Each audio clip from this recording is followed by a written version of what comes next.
Assalamualaikum warahmatullahi wabarakatuh. Perkenalkan, saya Susanti, pendamping sosial program Keluarga Harapan Kecamatan Sukadana, Kabupaten Lampung Timur, Provinsi Lampung. Baiklah, di sini saya akan mempersembahkan video simulasi modul 5 Kesejahteraan Sosial Disabilitas dan Lansia, sesi 13, pelayanan penyandang disabilitas berat, langkah 3, hak-hak penyandang disabilitas, poin 4 sampai dengan 6. Selamat menyaksikan.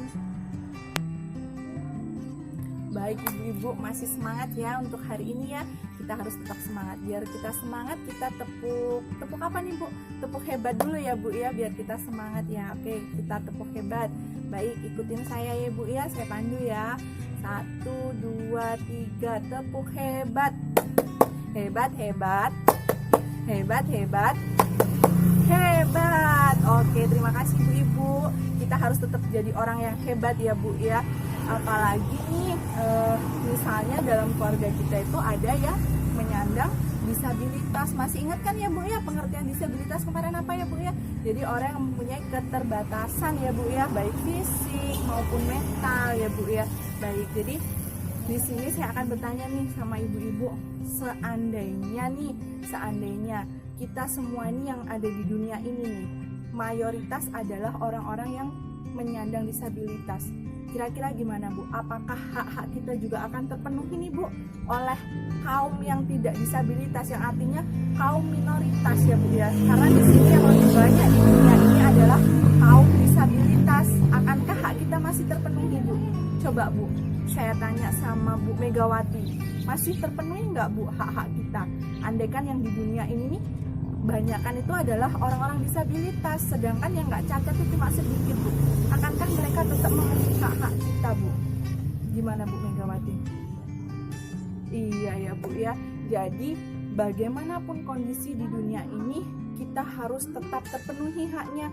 Makanya ketika kaum disabilitas itu minor, ya minor itu artinya sedikit. Jadi kebanyakan dari kita ini normal kan ya, sehat.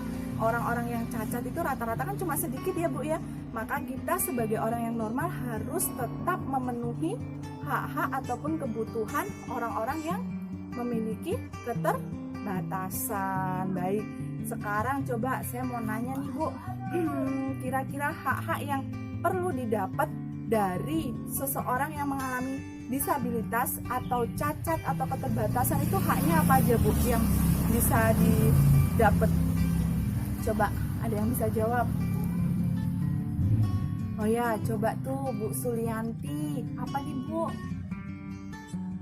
Oh, hak untuk hidup ya Bu. Iya, bener banget tuh Bu, hak untuk hidup. Coba Bu Gianti, hak apa lagi Bu selain hak hidup? Apa Bu? Hak pendidikan. Ya, bener. Coba yang satu lagi nih ya.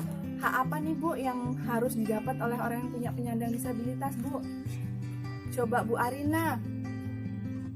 Oh iya, hak kesehatan ya Bu ya. Jadi memang orang-orang yang punya keterbatasan fisik ataupun mental, mereka tetap harus memiliki hak yang harus didapat ya Bu ya.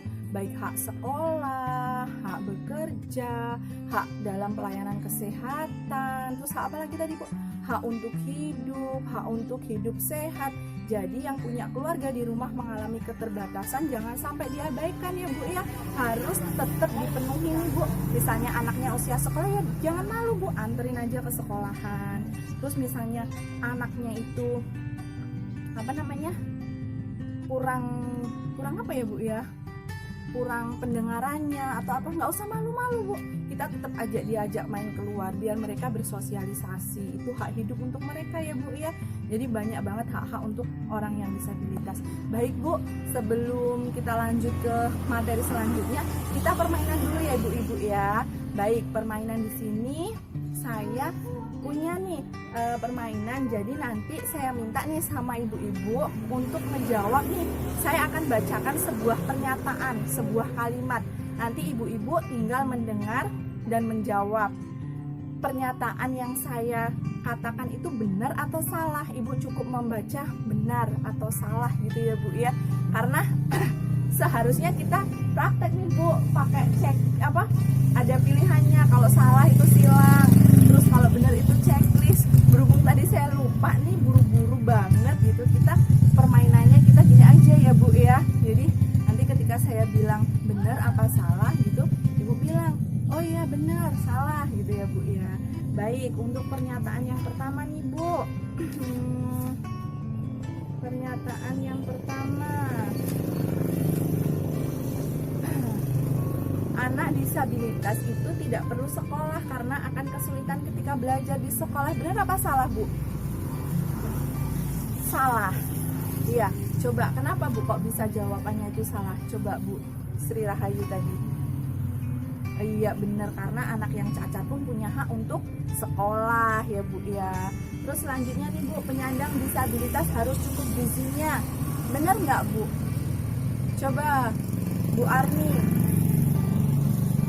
Benar, iya benar banget bu, karena mereka tetap harus punya gizi yang seimbang ya bu ya. Terus selanjutnya, anak tunanetra tidak akan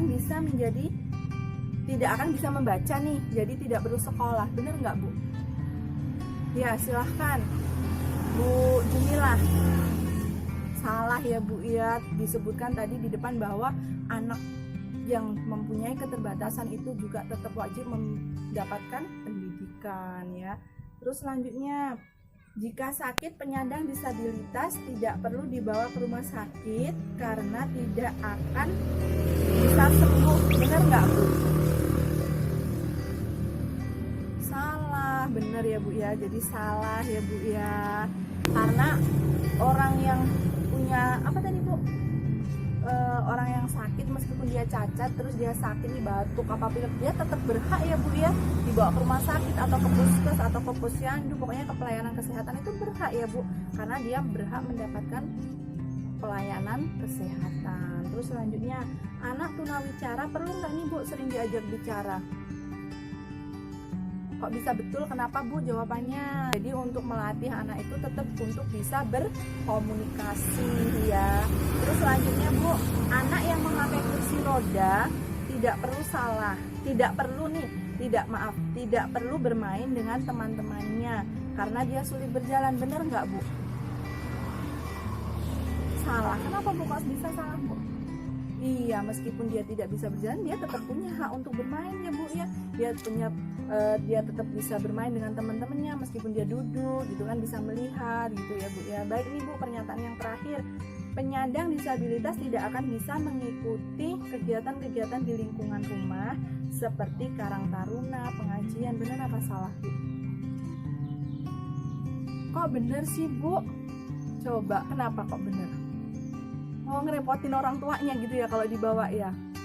Jadi gini bu, meskipun dia cacat, dia tetap harus dibawa nih bu. Jadi jawaban ibu tadi dari pernyataan itu salah ya bu ya. Jadi anak yang cacat itu tetap harus dibawa nih bu untuk ikut kegiatan karang taruna ataupun pengajian. Karena apa? Untuk melatih mereka itu bisa berinteraksi sosial gitu kan, melihat orang banyak, itu akhirnya kan akan timbul kepercayaan diri bu. Nantinya ketika dia besar, dia tetap bisa berinteraksi dengan orang lain gitu ya bu ya. Karena kita tidak tahu anak yang kekurangan itu atau anak yang cacat itu, kita tidak tahu. Siapa tahu mereka ketika besar nanti akan membawa rezeki untuk keluarga kita ya bu ibu. Oke, terima kasih ya bu ibu ya atas partisipasinya dalam permainan ini. Silahkan ibu-ibu konsentrasi lagi untuk materi selanjutnya ya bu ya.